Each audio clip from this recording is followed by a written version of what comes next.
What's up? We are with C Sharp, nominated for Artist of the Year as well as Music Video of the Year, man. Congratulations. Thank you, man. Yeah, no problem. When did you really start rapping? Man, I started rapping at about 12 years old. You know, when I figured out that I had a talent for it, you know, putting words and stuff like that together. I would say I got serious at about 14. You know, when I started putting together the whole concept of, you know, storytelling and putting together the whole concept of, you know, putting my life issues and things that I might relate to or other people might relate to on paper and so on and so forth. And professionally at about 18, man, when I signed my first contract. So, nice. And ever since then, you know, I've been gone with it. Yeah, one thing I can say about you is you put a message and you really hear your life in all of your songs. Is that something that you try to implement into everything that you're doing going forward? Yeah, definitely.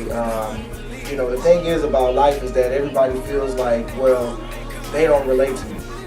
You know, when really, I've been through some of the same well, is it cursing time? Yeah, man, you can curse away. Well, you know, I done been through some of the same shit as anybody else. You know, and the thing is that, you know, what it's all about is setting an example. So it's saying, hey, you know, I used to do this. Hey, I've been there. Hey, you know, my father wasn't there either. You know what I'm saying? Hey, you know, I grew up, you know what I'm saying, around gunshots and drug dealers and, you know what I'm saying, so on and so forth. And if I can make the decision not to fall into that, you know, then so can you, man. And you don't have to be a rapper. You don't have to be a rapper to come out of the hood.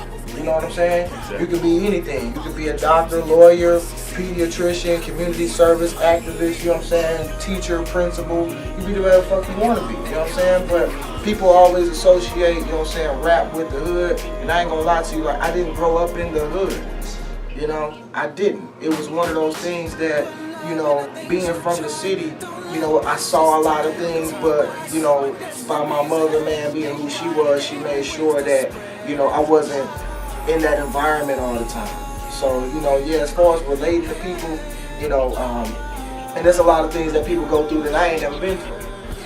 So what I like to do is kind of put myself in a third person situation sometimes and be like, hey, what would have been my, you know, reaction to this? What would have been my, you know, alternative to this? So, you know, like I said, man, yeah, I mean, relating to people is 99% of the business. Who do you attribute your success to? You mentioned your mom being a huge part of you growing up and kind of leading you down the right path. Yeah. How big of an influence was she? Man, my mama is the most patient person in the entire world.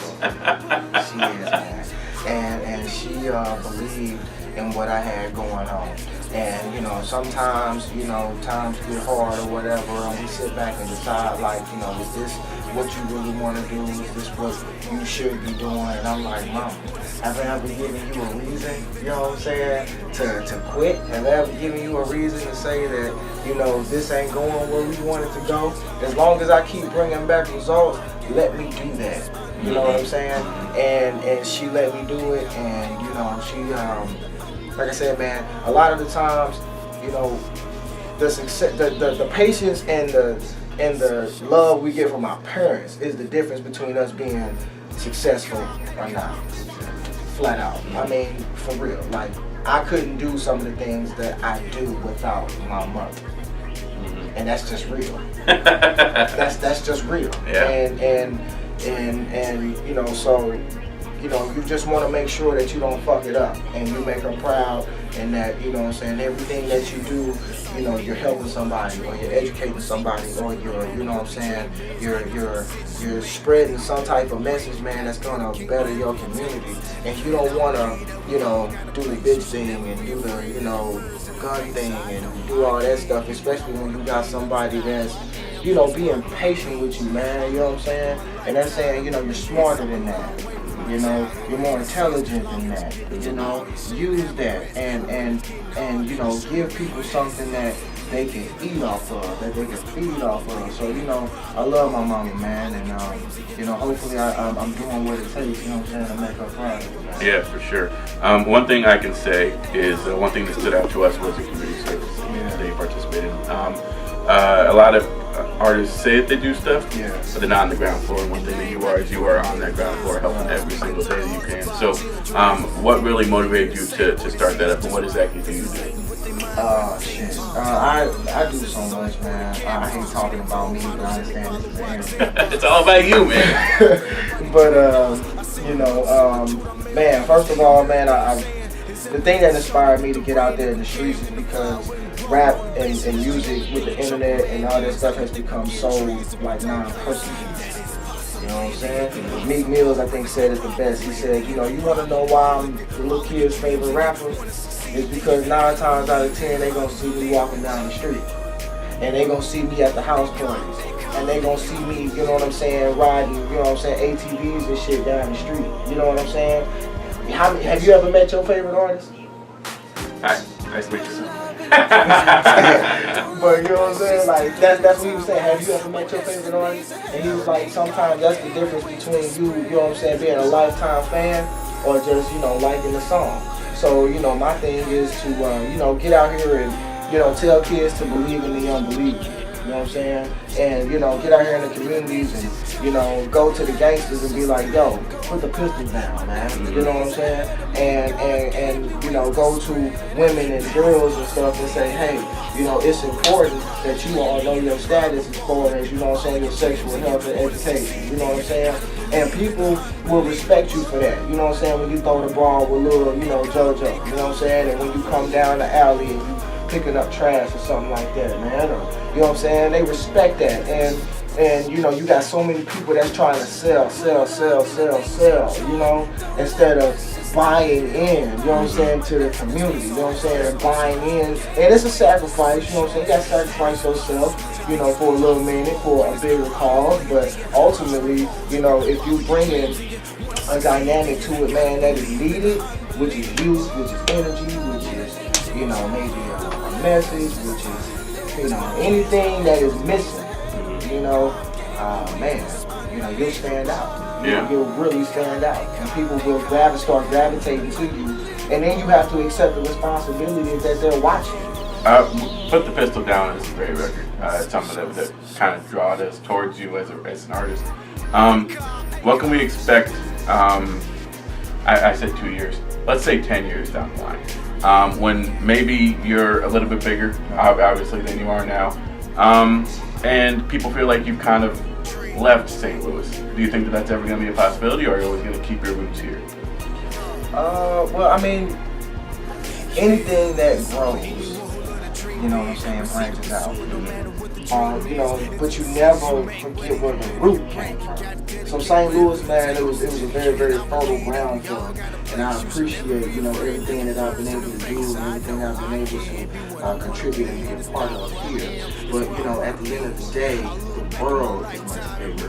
And the messages are,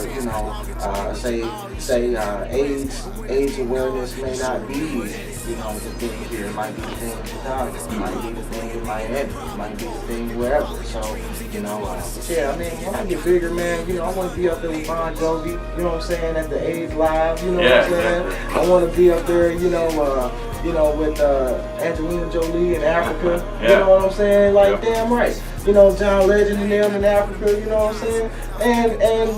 And tell St. Louis, like, look, if you never had nobody in your life to tell you that you can do it, see Shark is something that you can do. Yeah. And if you ain't ever had nobody to tell you that they believe in you, see Shark is saying you believe. And I think that message would hit home a little bit more, knowing that people that knowing that I've walked these streets. I've walked, lived. Yeah. And it's one of those things. So yeah, I mean, I love St. Louis. I'm gonna take it everywhere with me, but you know what I'm saying. Like I said, the world is bigger, man. Yeah. The world is a lot bigger. How much of an honor is it for you to be nominated, like you are, and to appear on television now and radio and stuff? How much of an honor is it for you? I mean, it's like I said, man, it's a major responsibility, man. Honor, yes. To be publicized like that.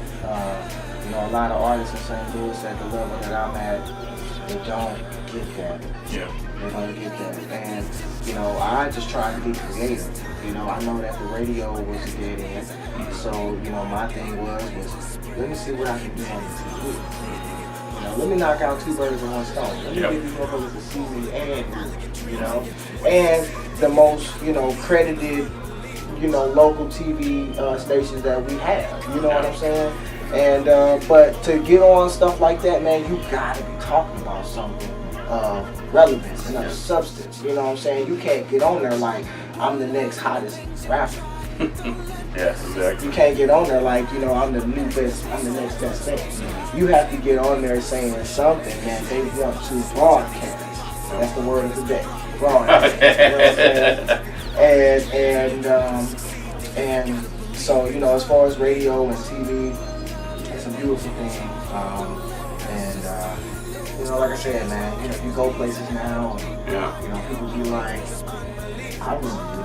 I saw you. So you've been recognized. Yeah, that's awesome. I saw you. I remember you. I saw you on town too. I saw you. You know, especially when you go back and look at the footage yourself and they start playing a commercial in front of it. You know, that's when you know you got views. You know what I'm saying? Yeah, exactly.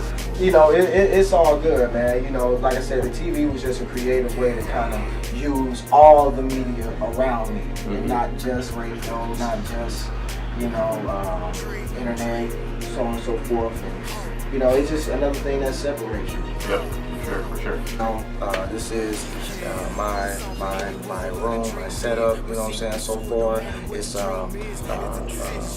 full of the things that mean something to me. You know, I can look at the Kings every day and, you know, be reminded of not only who I am but what I'm trying to be. You know, that's very, very important. You never want to get away from, you know, who you are. You know what I'm saying? Even though, you know, you're trying to grow an image and you're trying to sell a product or whatever, that's fine. But ultimately, you know, the game has become so exposed now, you know what I'm saying, to the point to where niggas know when you lying. You know what I'm saying? So, you know, my thing is just to keep it real from jump, you know, and you know, whoever's gonna follow me is gonna follow me and rock with me. So, yo, I'm gonna just show y'all a couple things that's important to me. I'm gonna start with this wall right here. And I ain't rapping for the millions. I'm speaking to the hearts of our children. Anything they hear us say or they see us do, it's exactly what they mind gravitating to. Tell them that the nonsense is only for the cameras, cause we they role models and they follow our examples. And now you wonder why everybody drug dealers. I single mother substitute our male figures. And everything I'm saying is evidence to show that if the rain never came, then the flower wouldn't grow. Motivation is the only thing a trouble man needs. How you think we get trees if we don't plant seeds? That is possibly the impossible, and it's probably the improbable. If you follow your dreams and you wanna succeed, then you gotta believe in the unbelievable.